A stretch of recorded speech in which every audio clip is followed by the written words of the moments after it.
Halo generasi smart, kembali lagi bersama Karyo dari Bimbe Smart, cerdas, kreatif, berprestasi. Nah, pada video kali ini kakak akan bahas materi SMA. Buat kalian nih yang sudah masuk sekolah di jenjang SMA sangat bermanfaat ya. Makanya dari itu kalian jangan lupa like, subscribe, and share ke teman-teman kalian supaya teman-teman kalian bisa belajar bareng kita juga. Oke, jadi di video ini kakak akan bahas materi momentum dan impuls ya. Ini tuh pelajaran bab 4 buat kamu yang sudah kelas 10 SMA. Nah, di semester 2 nih. Apa sih yang akan kita pelajari di bab ini ya? Di bab ini kita akan mempelajari tentang apa itu konsep dari momentum ya. Apa itu impuls? Apa itu hukum kekekalan momentum dan jenis-jenis tumbukan. Ada yang lenting sempurna, ada yang sebagian, ada yang tak lenting sama sekali. Oke, kemudian perhatikan animasi berikut ya. Animasi berikut kamu perhatikan, di situ ada dua mobil ya, yang satu mobilnya ukurannya lebih besar, yang satu mobilnya lebih kecil. Mereka saling tabrakan, saling tumbukan. Nah, apa yang terjadi? Mereka tumbukan dan tetap bergerak ya ke arah yang mobil lebih kecil. Nah, itu dalam kehidupan sehari-hari kita, yaitu contoh salah satu momentum. Jadi apa ya momentum itu? Ya, momentum adalah ukuran kesukaran untuk menghentikan gerakan suatu benda. Jadi benda yang sedang bergerak itu sulit untuk berhenti. Nah, tingkat kesulitannya semakin sulit maka momentumnya semakin besar. Gitu ya. Jadi momentum itu ukuran kesukaran untuk menghentikan suatu benda yang bergerak. Contoh kehidupan sehari-hari apalagi? Misalkan kita lihat kereta api. Kereta api ketika mau berhenti di setiap stasiunnya, dia sudah melakukan pengereman dari jauh-jauh supaya berhenti tepat di stasiunnya. Nah, itulah kenapa momentum diukur dari tergantung kecepatan benda tersebut ya. Jadi semakin besar kecepatannya maka momentumnya semakin besar. Apalagi masanya juga semakin besar ya. Nah, momentum ini juga termasuk besaran vektor. Ingat, besaran vektor apa? Besaran vektor itu besaran yang memiliki arah. Jadi kalau dia ke kanan arahnya maka positif tandanya. Kalau ke kiri negatif ya lawannya. Kemudian maka rumus dari momentum itu adalah massa dikali kecepatan. Jadi kamu kalikan massa dengan kecepatan benda tersebut. Nah, semakin besar massa dan kecepatannya, maka momentumnya pun semakin besar. Dia semakin sulit untuk menghentikan gerakannya, gitu. Nah, kalau misalkan kakak tanya kecepatannya 0, apakah dia memiliki momentum? Ya, betul. Kalau kecepatannya 0, maka momentumnya pun 0 gitu ya. Jadi faktor yang mempengaruhi momentum itu adalah massa dengan kecepatan. Oke. Kemudian ada yang kita kenal dengan resultan dari momentum. Karena momentum ini adalah besaran vektor, maka memiliki resultan ya. Nah, kalian pasti pernah belajar tentang vektor ya. Belajar tentang vektor bagaimana menentukan resultan suatu gaya. Nah, kalian bisa terapkan materi vektor itu di momentum ini. Kita lihat, kalau ada dua benda ya membentuk sudut siku-siku ya, dia akan kita hitung momentum antara dua benda tersebut dengan menggunakan akar momentum benda pertama dipangkatkan 2 ditambah momentum kedua dipangkatkan 2. Gitu ya. Jadi kalau ada dua benda yang memiliki momentum masing-masing, nah gabungan total momentumnya gimana? Itu dihitung dengan akar sesuai rumus yang kalian lihat di sini ya, di mind mapnya. Nah, itu kalau siku-siku. Terus bagaimana kalau misalkan momentum antara dua benda ini tidak membentuk sudut siku-siku? Bisa sudut tumpul atau sudut lancip, ya bisa lebih dari 90 atau kurang dari 90. Maka sama penyelesaiannya dengan kita biasa mencari dengan vektor ya.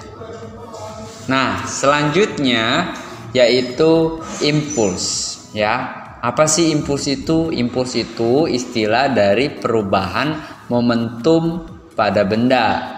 Jadi benda itu momentumnya bisa berubah. Kenapa bisa berubah? Karena ada kecepatan yang berubah ya. Jadi momentumnya bisa berubah, bisa makin besar atau makin kecil. Nah, perubahan itulah yang disebut impuls. Nah, adanya perubahan itu karena adanya gaya juga, gaya yang bekerja untuk menambah kecepatan atau menambah energi dorongnya ya, atau menarik supaya dia kecepatannya turun gitu. Nah, maka rumus impuls juga bisa didapat dari I sama dengan ya gaya dikali perubahan waktu, selang waktu atau delta T. Jadi berapa lama ketika gaya bekerja untuk mengubah momentumnya, itu maksudnya ya. Nah, kalian bisa lihat juga grafiknya di sini ya, itu pengaruh antara gaya dengan waktu. Jadi semakin besar gaya, semakin besar lama juga gaya bekerja, maka impulsnya pun semakin besar ya. Kemudian hubungan antara impuls dengan momentum. Tadi saya udah bilang momentum dan impuls hubungannya adalah impuls itu perubahan dari momentum. Jadi I sama dengan delta P, di mana delta P adalah P2 dikurang P1. Sehingga karena rumus impuls adalah gaya dikali delta T ya. Jadi bisa juga dirumuskan F sama dengan delta P per delta T, yaitu perubahan momentum dibagi selang waktunya kalau kamu mau mencari besar gaya yang bekerja ya. Atau dipanjangkan lagi bisa delta M kali V, M-nya massa, V-nya kecepatan per delta. Nah, kita lanjut ke contoh soalnya ya. Perhatikan contoh soal berikut. Sebuah mobil bermassa 1500 kg bergerak dengan kecepatan 36 km per jam. Berapakah momentum mobil tersebut? Kita jawab bareng-bareng ya. Pertama, kalau kalian mau menyelesaikan soal fisika, kalian buat dulu yang diketahuinya, oke? Diketahui ya, diketahuinya ada apa aja? Masanya 1500 kg, kemudian kecepatannya 36 km per jam ya. Kalian perhatikan baik-baik, kilometer per jam ini sudah satuan internasional belum? Nah, belum, betul. Jadi kita harus ubah dulu menjadi meter per sekon ya. Ubah ke meter per sekon. Caranya mudah sekali. Kamu tinggal kali dengan 1000 per 3600. Oke, dari kilometer per jam ke meter per sekon kamu kalikan dengan 1000 per 3600 ya. Jadi 36 kali 1000 dibagi 3600. Nah, 36 ini bisa kita coret. Nah, nolnya juga coret. Jadi sisa 10. Oke. Jadi kecepatannya adalah 10 meter per sekon. Maka momentumnya adalah massa dikali kecepatan. Massanya 1500, kecepatannya 10. Maka menjadi 15.000. Satuan momentum apa? Kilogram meter per sekon. Kalian paham? Keren. Kita lanjut ke pembahasan berikut. Ya, contoh soal yang berikutnya. Sebuah benda yang massanya 0,5 kg berada pada keadaan diam. Nah, jadi bendanya diam nih. Massanya 0,5 kg. Kemudian benda tersebut dipukul dengan gaya sebesar F sehingga benda bergerak dengan kecepatan 10 meter per sekon. Jika pemukul menyentuh benda selama 0,01 sekon, tentukanlah perubahan momentum benda dan besar gayanya yang bekerja pada benda tersebut. Oke, kita selesaikan. Kita buat dulu lagi yang diketahuinya ya. Apa tadi yang diketahuinya adalah masanya 0,5 ya, masanya 0,5 kg. Kemudian dia dalam keadaan diam. Ya, kalau dalam keadaan diam maka v kecepatan mula-mulanya adalah 0 meter per sekon. Ya, kemudian benda tersebut dipukul dengan gaya sebesar F. Ya, gayanya berarti tidak diketahui ya, karena sebesar F. Sehingga benda bergerak dengan kecepatan 10 meter per sekon.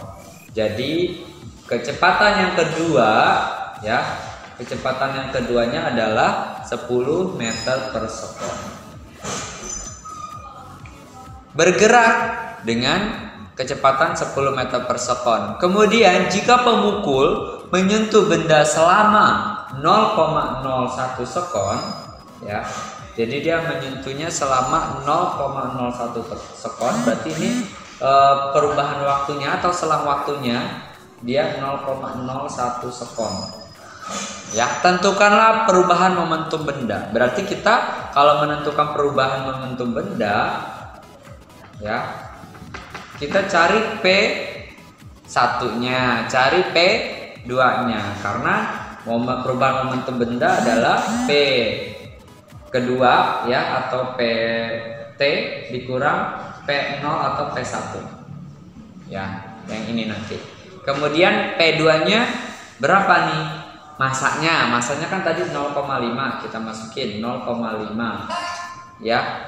Kemudian kecepatannya mula-mula atau yang kedua, betul, karena ini P2 berarti yang kedua ya, jadi 10 meter per sekon dikurangi 0,5, masanya tetap sama, kemudian kecepatan mula-mulanya 0 kali 0 kan, jadi kita hitung hanya ini saja, 0,5 kali 10 yaitu 5 ya. Apa satuan momentum?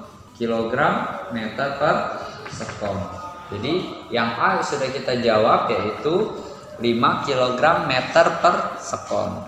Kemudian pertanyaan yang B, besarnya gaya yang bekerja pada suatu benda ya.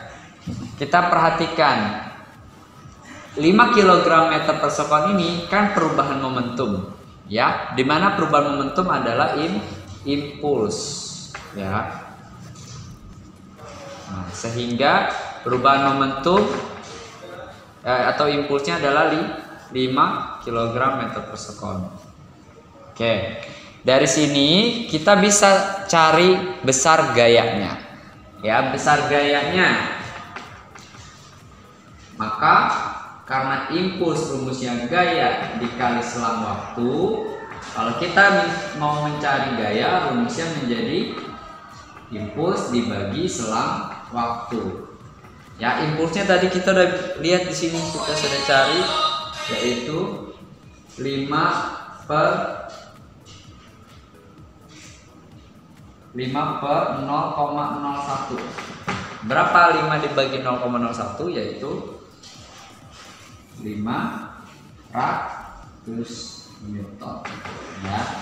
Jadi jawabannya yang A yaitu 5 kg meter per sekon dan yang B adalah 500 Newton. Nah, kita lanjut ke materi selanjutnya, yaitu hukum kekekalan momentum. Kalian bisa lihat di mind map yang kakak di samping ini ya. Konsepnya adalah bahwa setiap dua benda yang akan bertumbukan tuh apa sih? Bertabrakan ya. Ada yang saling satu balik lagi ya, salah satu benda tersebut balik lagi, arahnya berubah, atau dia arahnya tetap. Nah, macam-macam. Jadi ada beberapa macam tumbukan. Nanti kita pelajari. Jadi hukum kekekalan momentum itu adalah total momentum awal atau sebelum terjadi tumbukan sama dengan total momentum setelah terjadinya tumbukan. Jadi namanya juga hukum kekekalan ya. Setelah itu sama dengan sebelum. Ya. Jadi M1 kali V1 tambah M2 kali V2 sama dengan M1 kali V1 aksen, ya itu setelah tumbukan, artinya tambah M2 kali V2 aksen juga karena setelah tumbukan. Oke, tumbukan itu apa? Tadi kakak udah sebut ya, tumbukan itu proses pertemuan dua benda atau tabrakan bahasa biasanya ya, yang memiliki momentum. Nah, sebelum ke selanjutnya kalian harus pahamin juga di sini kita ada yang disebut koefisien restitusi. Koefisien restitusi itu ukuran kelentingan. Seberapa benda itu ketika bertumbukan, ya kekuatan lentingnya ya setelah tumbukan atau dan sebelum tumbukan dia berapa besarnya. Nah, lenting sempurna yaitu disebut elastis ya. Ini lenting sempurna itu, tumbukan lenting sempurna itu disebut juga dengan elastis. Jadi dia ketika tumbukan balik lagi, jadi arah berubah, maka berlaku hukum kekekalan momentumnya yang rumus tadi ya. Kalian bisa lihat rumusnya adalah M1 kali V1 ditambah M2 kali V2 sama dengan M1 kali V1 aksen ditambah M2 kali V2 aksen. Nah, kemudian di lenting sempurna energi kinetik itu tidak ada yang hilang. Jadi berlaku juga hukum kekekalan energi. Ya, kalian udah paham hukum kekekalan energi kinetik? Sama, jadi yang sebelum sama dengan yang sesudah energi kinetik dari kedua benda tersebut. Ya, maka koefisien restitusinya bernilai 1 karena sebelum ya sama dengan sesudah. Jadi sebelum tumbukan sama sesudah tumbukan sama besarnya, artinya perbedaan kecepatannya sama sehingga koefisien restitusinya bernilai 1. Kemudian tumbukan yang kedua yaitu tumbukan sebagian atau lenting sebagian ya. Sama di sini juga hukum kekekalan hukum kekekalan momentumnya berlaku. Tapi hukum kekekalan energi kinetika tidak ya.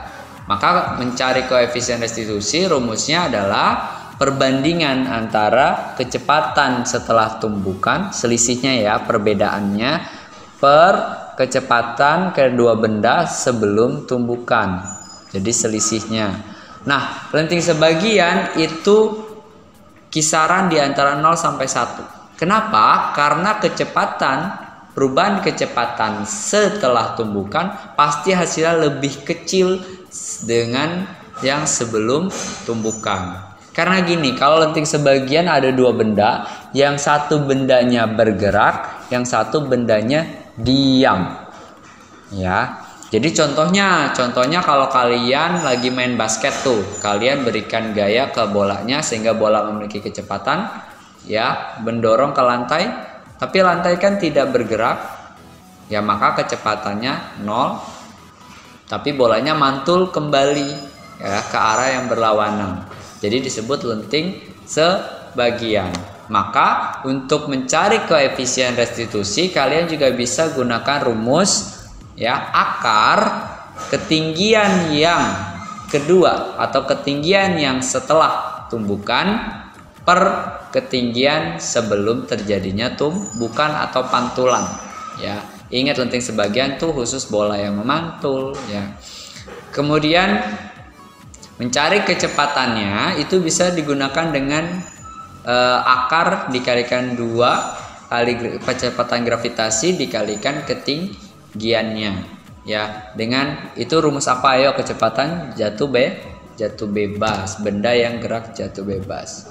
Nah, yang terakhir tumbukan itu ada yang disebut tak lenting sama sekali.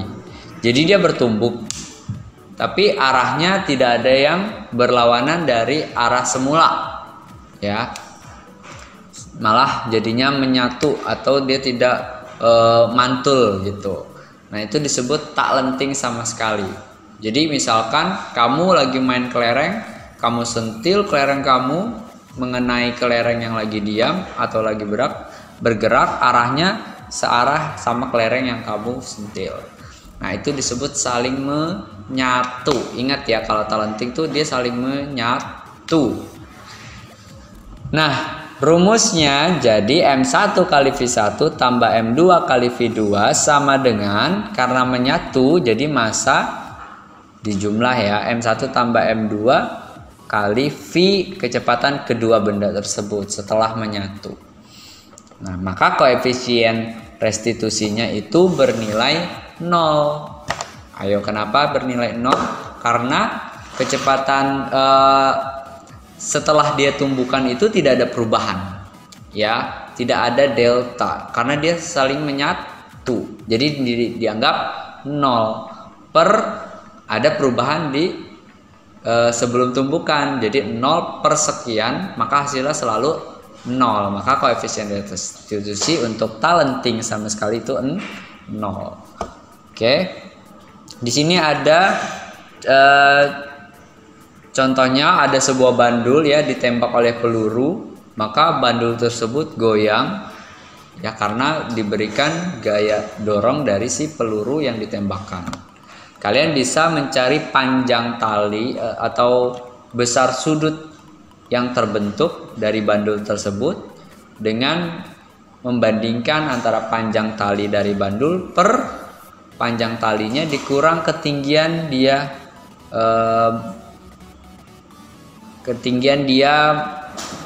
bergerak gitu ya, dia naik bergerak sehingga ada ketinggian di situ. Kamu bisa lihat di gambarnya ada H-nya. Oke, kita ke contoh soal ya. Contoh soal dari tumbukan. Tadi ada berapa tumbukan? Lenting sempurna ya, lenting sebagian dan tidak lenting sama sekali. Kalian perhatikan soal ini. Dua benda masing-masing bermassa M bergerak berlawanan arah dengan kecepatan masing-masing 20 meter per sekon dan 15 meter per sekon. Setelah tumbukan, kedua benda tersebut bersatu. Tentukanlah kecepatan kedua benda tersebut dan arah geraknya.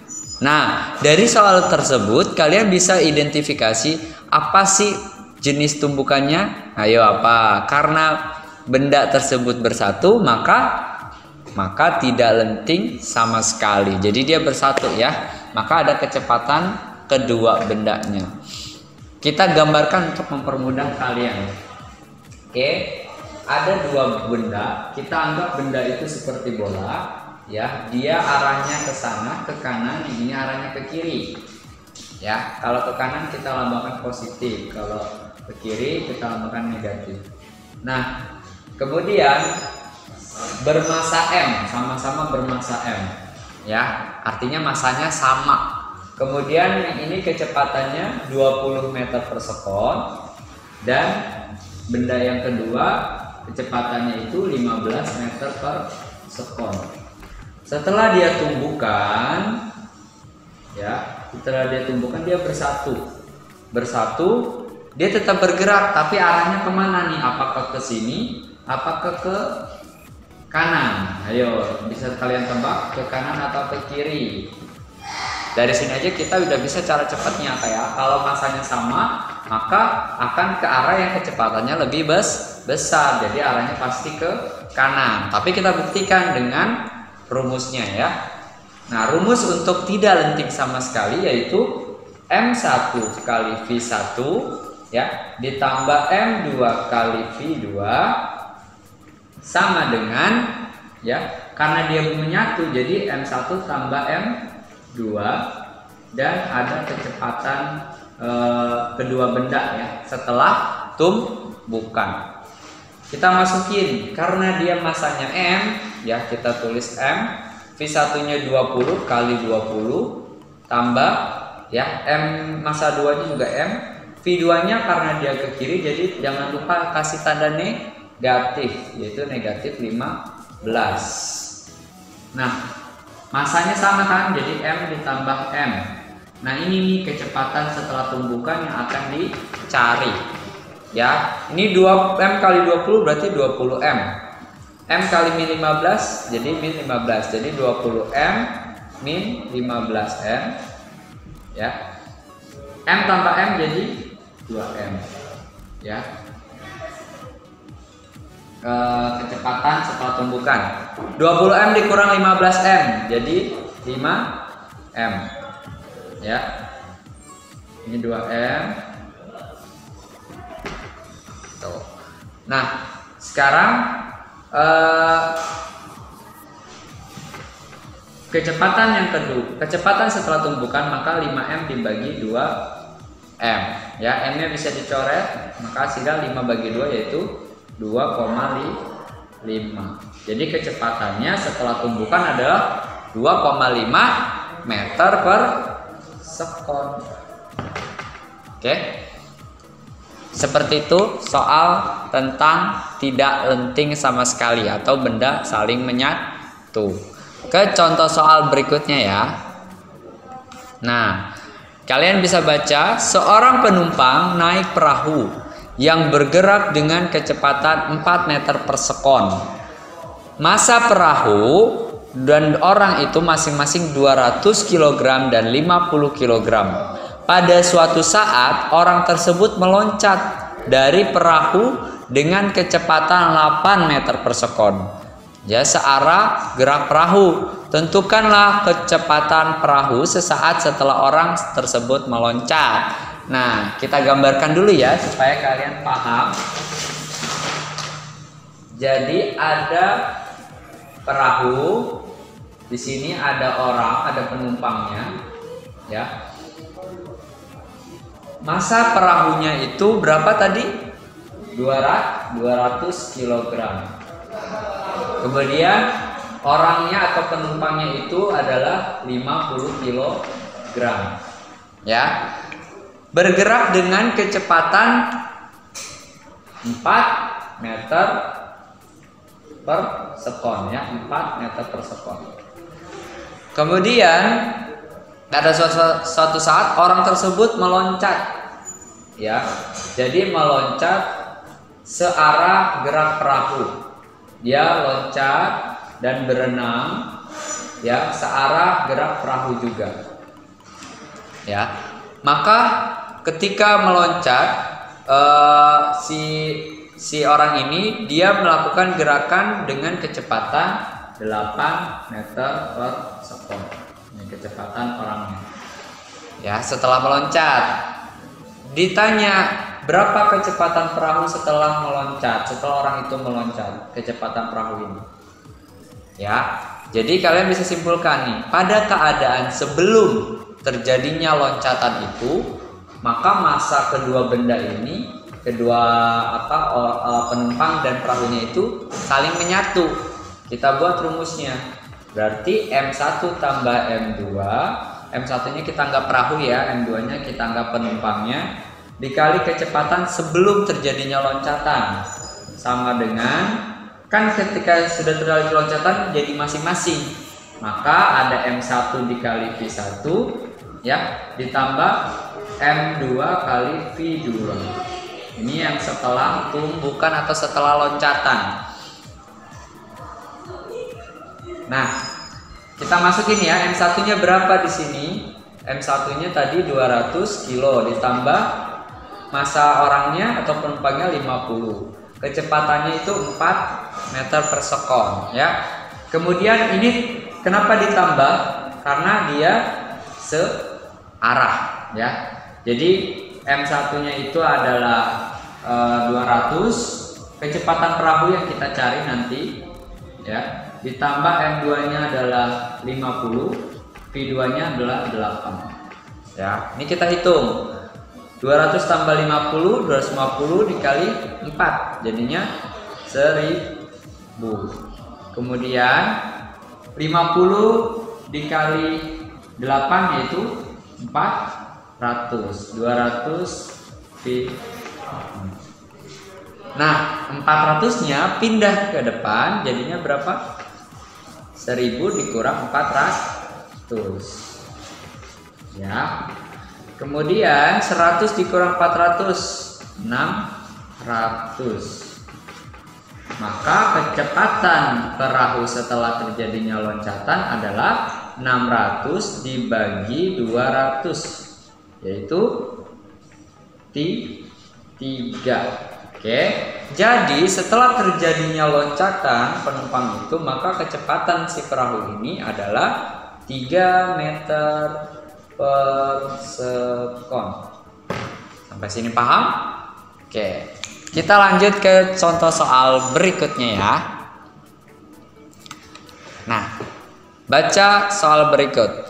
Sebuah bola dijatuhkan dari ketinggian 1,8 meter, kemudian terpental hingga mencapai ketinggian 45 cm. Berapakah koefisien restitusi antara lantai dan bola itu? Nah, kalau kalian baca soalnya, kayaknya ini tipe soal tentang apa ya? Ayo, betul, tentang jenis tumbukan lenting sebagian. Jadi kalau ada soal yang bola-bola memantul kayak bola basket, itu lenting sebagian ya. Kita gambarkan lagi supaya lebih mudah.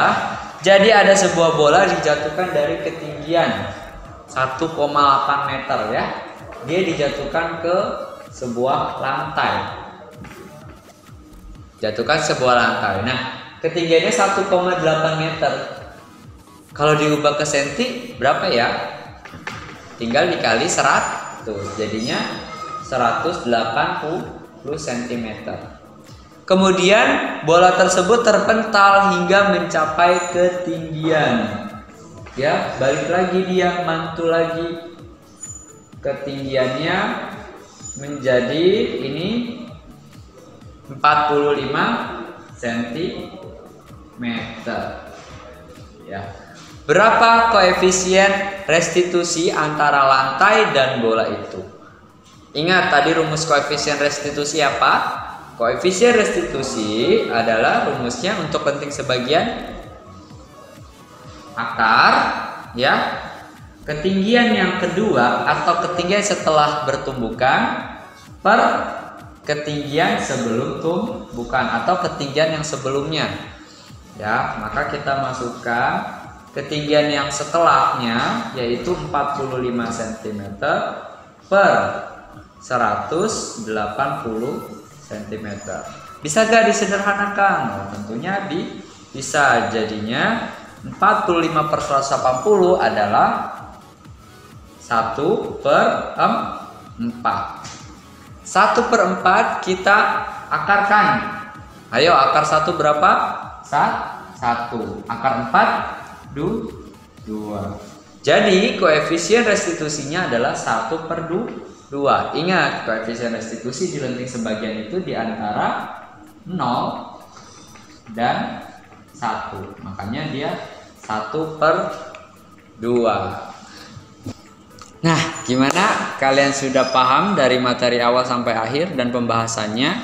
Kalau kalian mau latihan soal, kalian boleh lihat link di bawah ini ya. Dan kalau kalian yang mau nanya-nanya, boleh komentar di kolom komentar ya.